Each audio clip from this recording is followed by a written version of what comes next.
Pedro Santana es uno de los personajes de la historia dominicana que se le conoce como antihéroe, porque fue una de las espadas importantes de la independencia de 1844 y de algunas de las batallas que siguieron para consolidar esa independencia, pero Pedro Santana, al igual que su hermano Ramón Santana, fueron conservadores, fueron personas que nunca creyeron que era posible fundar una República Dominicana independiente y que se mantuviera y se sostuviera como un país soberano.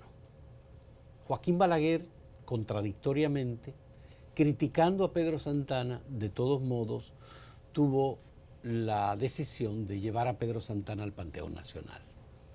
Muchos de los hechos de la independencia, incluso la forma en que terminaron las vidas de independentistas dominicanos de manos de Pedro Santana, fueron abominables. Hay quienes prefieren olvidarlo. Nosotros tratamos de que no se olvide. Y como hay un proyecto para sacar a Pedro Santana del Panteón Nacional, hemos querido conversar con el doctor Hugo Tolentino Dip, historiador y uno de los biógrafos más reconocidos de Gregorio Luperón, la espada de la restauración de la República, reconocido por la Academia Dominicana de la Historia y premiado además por sus publicaciones sobre temas históricos y particularmente como un luperonista. Agradecemos a Hugo Tolentino Dip que haya aceptado conversar con nosotros sobre estos acontecimientos históricos, porque más que un personaje, Pedro Santana u otro, Gregorio Luperón, se trata de los procesos políticos que se dieron y el papel que jugaron cada uno de estos personajes. Doctor, me gustaría saber cómo usted interpreta este nuevo esfuerzo para sacar a Pedro Santana del Panteón Nacional. Gracias, te agradezco tu invitación, porque me honra un programa serio y una trayectoria de su director como lo eres tú, como has llevado tu trayectoria. Es decir, que gracias, me siento muy confortable en este salón de grabación. Qué bueno, muchas gracias, doctor. Mira, el problema, habría que entrar a discutir el problema del individuo en la historia. Santana en el fondo es un representante de una determinada clase social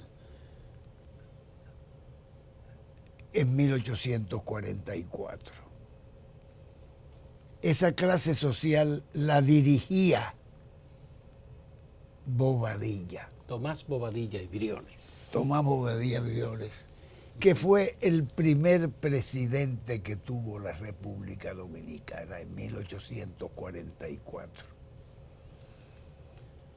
Por el hecho de que ese núcleo que él representaba, el núcleo de los ateros, un núcleo procolonial, que nunca creyó en la independencia dominicana y además cuyos personajes principales fueron personajes también en el gobierno haitiano.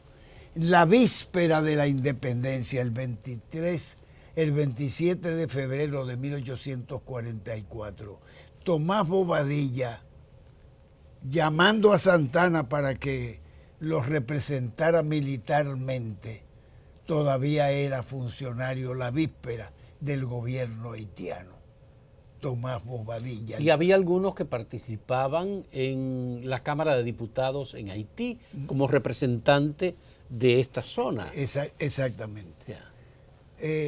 Hay que ver que el pueblo dominicano era una cosa y las aspiraciones del pueblo dominicano eran una cosa. Las aspiraciones del pueblo dominicano se fueron trabajando desde el fondo de la historia, desde el siglo XVI, desde la colonia. había movimientos de libertad, movimientos anticoloniales, los esclavos que se sublevaban, motines por la independencia, es decir, hubo toda una sucesión que creó el espíritu nacional, el sentido de la identidad dominicana. O sea, el dominicano se forja a través de toda una historia, no se inventa. La gran virtud de Juan Pablo Duarte es haber comprendido que en un momento determinado, con los haitianos ocupando nuestro país, habían madurado los sentimientos nacionales, habían madurado los elementos necesarios para la formación de una nación, y Juan Pablo Duarte lo comprendió perfectamente y fue un táctico hasta el 1844 de todo el proceso de la independencia. Tomás Bobadilla y su núcleo. Es Tomás Bobadilla quien manda a buscar a Santana, porque Santana sabía que Tomás Bobadilla que Santana era un hombre férreo, duro, sin sentido de la moral, el hombre que necesitaba para que encabezara el ejército dominicano y le hiciera el juego. Fíjate, cuando los haitianos invaden a la República Dominicana tras la independencia en marzo, sí, la famosa batalla del 19 de marzo,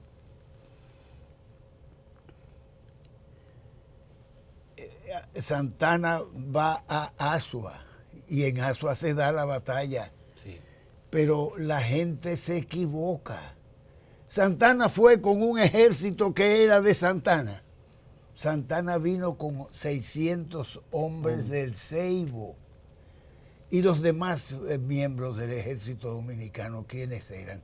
La gente del sur, fundamentalmente, los de San Cristóbal, los de Baní, los de Azua, los de San Juan de la Maguana.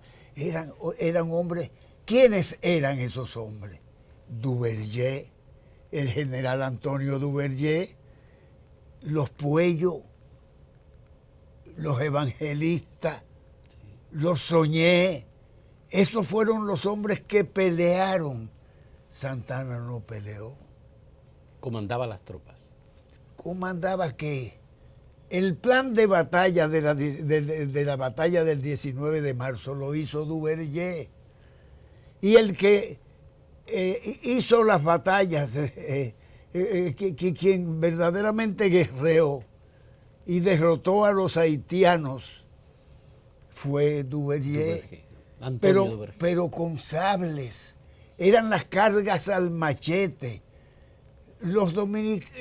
Algunos dominicanos historiadores quieren decir que los haitianos contaban con los cañones que los franceses habían llevado. No, hombre, los haitianos estaban también famélicos, debilitados también. Y el pueblo haitiano no estaba porque las ambiciones de sus presidentes los llevaran a matarse.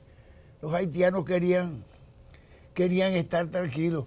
Mira, la mayoría de los haitianos, generales haitianos, lo que querían era enriquecerse, la mayoría. Ya.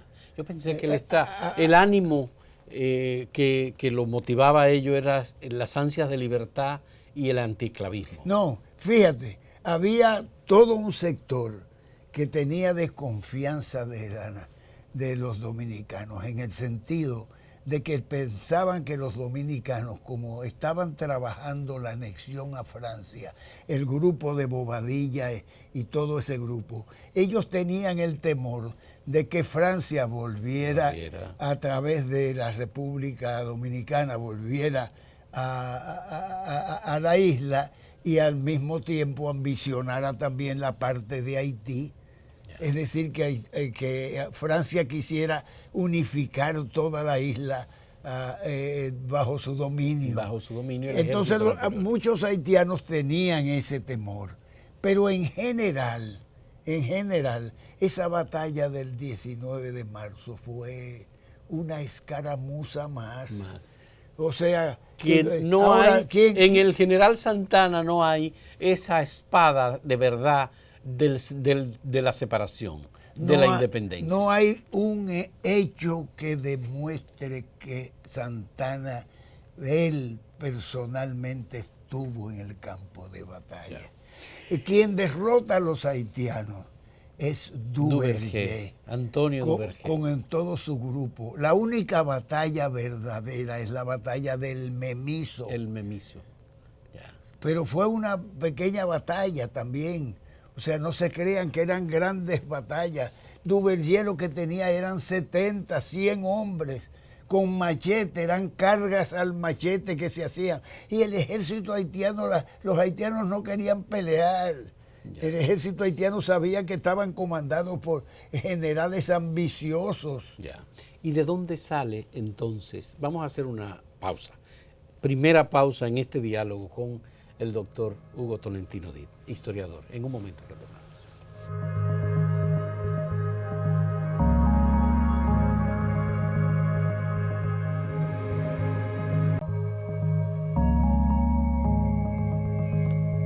Doctor Hugo Tolentino Did, ¿de dónde sale la historia que se ha creado en torno a la figura legendaria de Pedro Santana como responsable de la conducción de los dominicanos que proclamaban o buscaban la separación y la independencia? Era necesario tener un jefe del ejército que defendiera a la clase que quería anexar al país. Santana nada más actuó como anexionista. Santana nunca creyó en la independencia dominicana. El propio doctor Balaguer, que lleva a Santana al Panteón Nacional, en su libro El Centinela de la Frontera, que es un libro, una biografía de Antonio Duvergé, acaba con Santana. El propio y establece claramente el doctor Balaguer, digo, no lo dice directamente, de manera subliminal, más o menos insinúa que Santana era el mandamás, pero el mandamás de la clase gobernante, de la clase que dirigía el país, que tenía la fuerza del país. El pueblo dominicano creía en la independencia y por eso se sacrificó y llegó a la independencia, pero tuvo gobiernos que no creían en la independencia. Santana quiso anexar al país primero a los franceses. Durante la guerra contra Haití. La guerra de separación. Sí, y luego a los norteamericanos. También. Y después terminó anexándola a los españoles. En 1861 le entregó esta parte de la isla a España. A España. Renunciando él como presidente de la República. Claro que sí. Y convirtiéndose en el Marqués de las Carreras. Exactamente. Pero más aún, la batalla de Azua hace retroceder a los haitianos prácticamente hasta la frontera de nuevo. Y el ejército dominicano, comandado por Santana, pero con las espadas de Duvergé y de los Puello, de los evangelistas y de los Soñé, estaba junto a Santana, que eran los que habían peleado y habían hecho retroceder a los haitianos. ¿Qué hace Santana? Santana retrocede con su gente a Baní, y abandona a Azua, que ya estaba conquistada Azua. Entonces, inclusive el cónsul francés mismo se extraña y escribe una carta diciendo, pero ¿por qué los dominicanos abandonaron esto si habían echado a los haitianos ya? ¿Tú sabes por qué? ¿Por qué? Por esta carta de Santana, porque Santana quería asustar a los dominicanos, haciéndole creer que íbamos a caer en las manos de Haití. y que era necesario el protectorado, Francés. que era necesario el protectorado francés, entregarle a Francia la soberanía. La soberanía. Y protección. Y la protección, sí. Por el hecho de que él nunca creyó en la independencia dominicana. ¿Qué dice la carta de Santana? Mira, Santana le escribe una carta a Bobadilla, a Tomás Bobadilla, el que lo llama para hacerlo jefe del ejército. Dice... Hay una versión de que había sido Duarte el que había ido a El Ceibo a buscar a Pedro Santana. No. Y que encontró a Ramón Santana y entonces Ramón es que le dice, mira, mi hermano... Hacen contacto con él para la independencia, pero sin pensar que se iba a... Que iba a ser un proanexionista y que no iba a creer en la independencia. Ya. Dígame, ¿qué dice la carta entonces, doctor? Mira lo que dice el propio Balaguer de la carta, que cita Balaguer en su libro. En su libro, El Centinela de la Frontera. Sí, dice, en este documento, dice Balaguer, el más terrible testimonio que existe sobre la flaqueza de ánimo de Santana y sobre la desconfianza que siempre le inspiró la causa de la independencia nacional, el gran derrotista porque ya había salido de Asua y se había refugiado en Baní.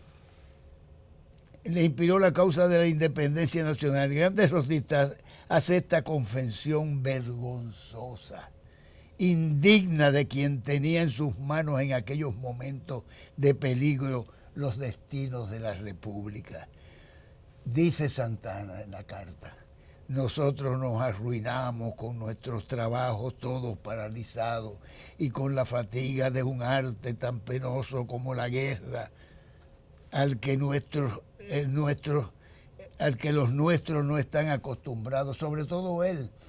Él no tenía ninguna experiencia de guerra, la tenía Duverger porque había... Y así es que, a mi modo de pensar, mientras más dura la lucha, más incierta tenemos la victoria. Si como hemos convenido y hablado tantas veces, no nos proporcionamos un socorro de ultramar del extranjero, usted tiene la capacidad necesaria para juzgar todo lo que puedo querer decir con esto y para no hacerse ilusiones y conocer que debemos agitar esas negociaciones con que el juicio de todo hombre sensato solo podremos asegurar la victoria. Le estimaré me conteste dándome una noticia positiva del estado de estos asuntos y si acaso están paralizados, agítelos usted por cuantos medios estén a su alcance. La anexión a Francia. La protección de Francia, la anexión a Francia. Era la anexión simplemente. Era la anexión a Francia. ¿Y de dónde sale la idea de que Pedro Santana es un héroe? Por el hecho de que el núcleo anexionista lo ponderaba y lo exaltaba como verdadero héroe. ¿Y qué motivos pudo tener Joaquín Balaguer, luego de escribir eso, en llevar a Pedro Santana al Panteón Nacional, doctor? Que ya lo hizo en el siglo XX, a finales del siglo XX. Balaguer era un hombre pragmático, era un hombre de circunstancia. Balaguer amaba el poder por encima de todo y consideraba que la razón de Estado en un momento determinado lo permitía todo. La razón de Estado permitía que mataran gente, que tuviera la banda de sinvergüenza, que tuviera un grupo de militares que eran verdaderamente capaces de cualquier cosa. O sea, Balaguer consideraba que su permanencia en el poder, la razón de Estado, como la llamaba él mismo, autorizaba cualquier tipo de acción. Y lleva a Santana porque consideró que Santana le hacía bien políticamente llevarlo en ese momento. Recuérdate que tenía a don Carlos Morales Troncoso como que era del Seibo, sí, como vicepresidente. sí. Carlos Morales Troncoso me hizo una confesión a mí, yo era muy amigo de él. Sí. Carlos Morales, un día... Carlos Rafael Goico Morales. Sí. O Carlos Morales Troncoso. Frente ¿Cuál de los dos? ¿Goico Morales, que era el vicepresidente, sí, o Morales Troncoso? No, Goico Morales. Goico Morales. Goico Bien, Morales, bien. que era un hombre a quien yo estimaba mucho. Bien, sí. Un día en la casa, en el Seibo, en casa de mi amigo entrañable como un hermano, que era Enrique de Castro, Sí. sobrino y vecino de su tío Goico Morales. Goico Morales vino un momentito al patio de Enrique, ahí nos saludamos y se planteó, el sobrino le planteó el asunto de Santana. Hugo es un duartista y escribió un pequeño libro que se llama La traición de Pedro Santana, porque es cierto que yo lo había escrito ya, sí, ese pequeño libro. Y entonces yo dije, qué barbaridad el asunto del Panteón, don Carlos, a pesar de todo. Yo sé que ustedes se iban. Balaguer mismo me dijo a mí, eso lo van a quitar un día. Me dijo don Carlos. Goico Morales, eso lo van a quitar un día. Eso lo van a quitar un Bien, día. vamos a hacer una última pausa en este diálogo, luego de esta confesión tan interesante de don Carlos Rafael Goico Morales. En un momento retornamos.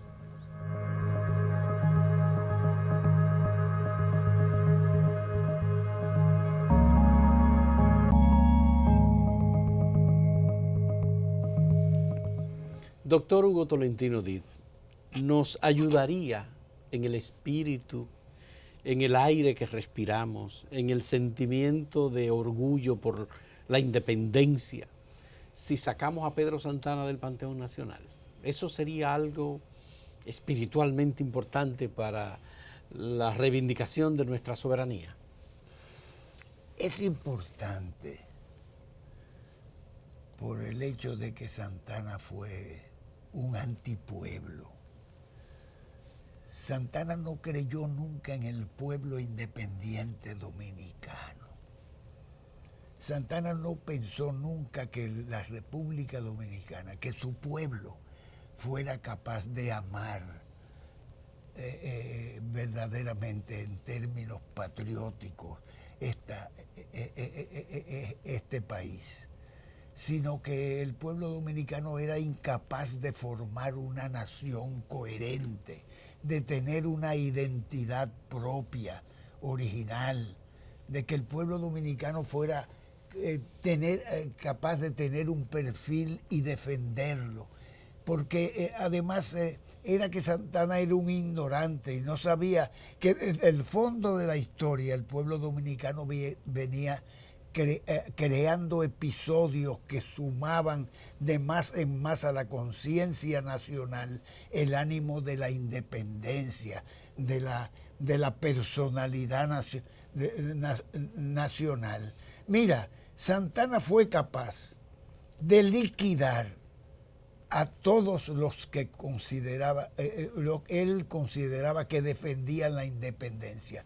Mucha gente en nuestro país ignora tal vez que Santana tomó el poder mediante un golpe de Estado. Un golpe de Estado. Impuso en la nueva Constitución, en la Constitución recién establecida, el artículo 210, rodeando la Asamblea Nacional, militarmente. Exactamente.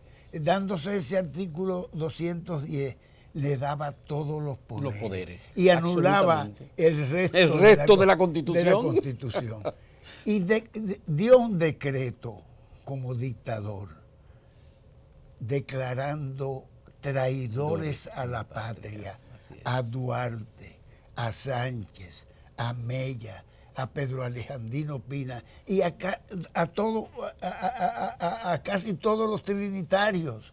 Que no solamente eso, sino que el 28 de febrero de 1845, un año justo después de la independencia, sin respeto por las fechas, por la vecindad del 27 de febrero, fusiló a María Trinidad Sánchez. Y no solamente eso, sino que expulsó a la madre, primero a Duarte. A Duarte. A la madre y a la hermana de Duarte. Y expulsó a la madre y a las hermanas de Duarte. Que cogió a Duvergé y lo fusiló por celos, porque Duvergé significaba verdaderamente la independencia, y además por esto, porque en 1856, más o menos, si mal no recuerdo, Santana quería darle un golpe de Estado a Jiménez antes, y habló con Duvergé sobre ese golpe de Estado, y Duvergé le dijo que no, que sus armas no las volvía contra los dominicanos, sino contra los haitianos. Y Santana le hizo un expediente y lo fusiló a Duvergé, el verdadero guerrero de la independencia, lo fusiló junto a su hijo, y que más tarde anexionó el país, y el primero que se levanta contra la anexión a España que hizo Santana fue José Contreras en Moca, y a ese José Contreras Santana lo fusila también. Y cuando Francisco del Rosario Sánchez entra por Haití para luchar contra la anexión a España hecha por Santana, también lo fusila. Es decir, que Santana nunca creyó en la independencia. Fue un enemigo de la independencia, obviamente. Y te insisto, ese doctor Balaguer que lo lleva al Panteón Nacional, yo te puedo buscar lo que pensaba en la intimidad Balaguer sobre Santana. La historia demostró posteriormente que Santana era, entre los hombres de acción de aquella etapa heroica, el único que podía completar a Bobadilla, suministrándole todo lo que le faltaba para convertirse por largo tiempo en el árbitro de los destinos del pueblo dominicano, energía para conducir tropas y para movilizar la opinión nacional, instinto sanguinario para imponerse con el terror y para proceder como una bestia en el desenfreno de todos los impulsos elementales, y suficiente inferioridad mental para someterse al dominio de otras inteligencias poderosamente cultivadas. Eso decía Balaguer de Pedro Santana, bestia, sanguinaria. Y lo lleva al Panteón. Y lo lleva al Panteón. Por razones políticas, por oportunismo político. Ya. Doctor Hugo Tolentino Díaz, muchas gracias por aceptar esta conversación, iluminarnos, ilustrarnos con sus conocimientos sobre un tema que la sociedad dominicana debe seguir conociendo y deberá seguir aprendiendo, porque es parte de nuestra historia y, como usted lo ha dicho, es parte de nuestra identidad como nación. Muchas gracias, Hugo Tolentino Díaz, por esta interesante conversación, y gracias a ustedes por la compañía.